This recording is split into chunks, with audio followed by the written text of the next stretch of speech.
tutorial, we will be creating a QR code in CorelDRAW and embedding a logo into it.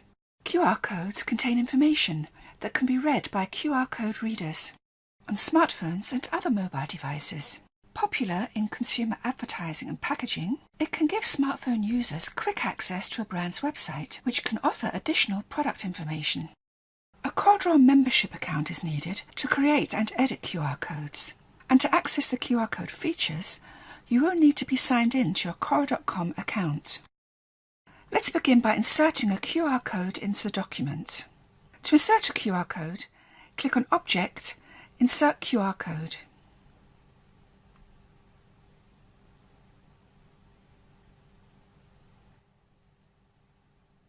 You'll notice that the Object Properties Docker and the Property bar get populated with the controls available for the QR code. In the Object Properties Docker, you can choose from a list of options from the QR code type list box. For the purpose of this QR code, we'll go with URL. You'll notice that the URL box is highlighted in orange. This means that the input URL may not be valid. Let's type in www.coreldraw.com. When you press Enter, the highlight goes away, indicating that it is a valid URL.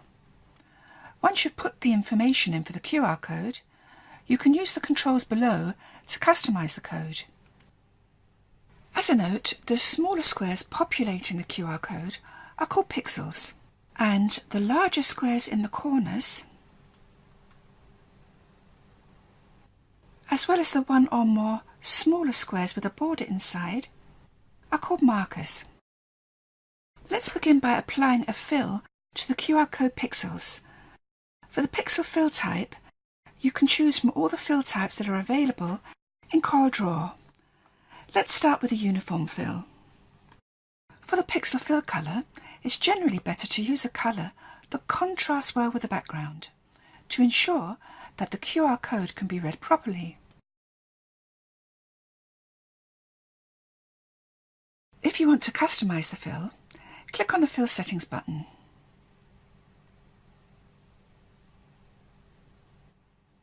Next, we'll apply a fill to the background. The background fill type also offers all of the fill types available in CorelDRAW.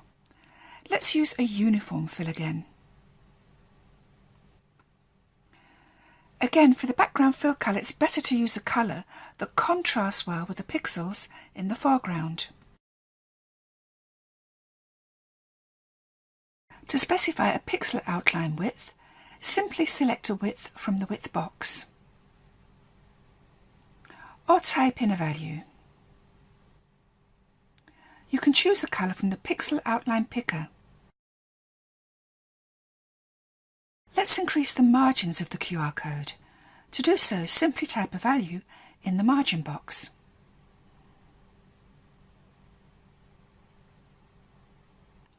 Or click and drag the spin handle to change the value.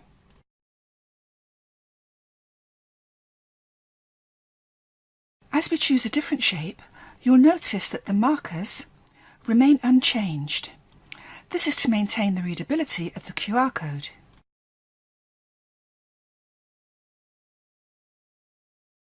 Once you have chosen a shape, you can change the pixel fill factor. Let's lower the percentage of fill. You'll notice that the pixels have become smaller in the QR code. In the advanced accordion, there's an option to weld the pixels. This merges the pixels into a single body. Note that when you weld the pixels, you can no longer change the shape or the fill factor of the pixels. You won't notice that the pixels have been welded straight away, but once you change the pixel corner roundness, you will see the difference.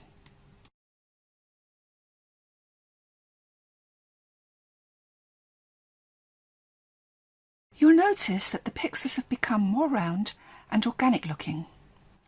Let's compare this with when the pixels are not welded. Notice the difference it makes to the appearance.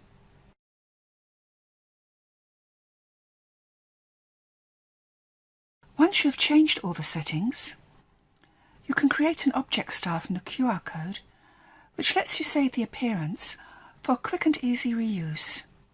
Simply click on the style indicator beside the QR code header and click on New Style From.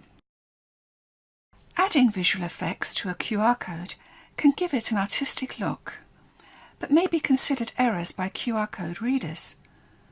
You can use the error correction settings to minimize the possibility of errors when scanning the QR code.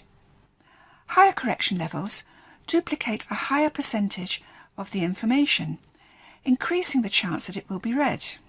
After inserting and formatting the QR code, you can validate it to make sure that it can be read by QR code readers. To do so, simply click on the Validate button in the Object Properties docker. Once it has been validated, you'll see a pop-up message containing the QR code information. Here we have customized the appearance of the QR code to match the CorelDRAW branding, and now we will add a logo to the QR code. Click File, Import, and choose the file that you want to insert, in this case the CorelDRAW balloon logo. We'll place the logo right in the centre of the QR code. Now we need to validate the QR code to make sure that it can be read. Select the QR code and click on Validate in the Object Properties docker. You see that the pop-up says that the validation has failed and the QR code could not be recognised. This is most likely because the logo is covering too many of the pixels in the QR code, and which prevents the data from being read. Let's reduce the size of the logo so that it's not covering as many of the pixels. Now let's click on Validate again. This time, the pop-up shows that the QR code has been validated with the QR code information. There is another method for validating QR codes which can be used to validate non-QR code objects or QR codes that were not created in CorelDRAW. Here is a QR code that's been converted to a bitmap, which means that it cannot be validated from the Object Properties docker. Now let's go to Object, Validate Barcode. Drag the marquee around the bitmap to validate. The QR code has been validated. If you click on View Details, you'll be able to copy the content to your clipboard. We hope that this tutorial gave good insight into creating unique, artistic and scalable QR codes in CorelDRAW X7. Be sure to watch the other training videos to explore the creative options that can help you design with creativity and confidence.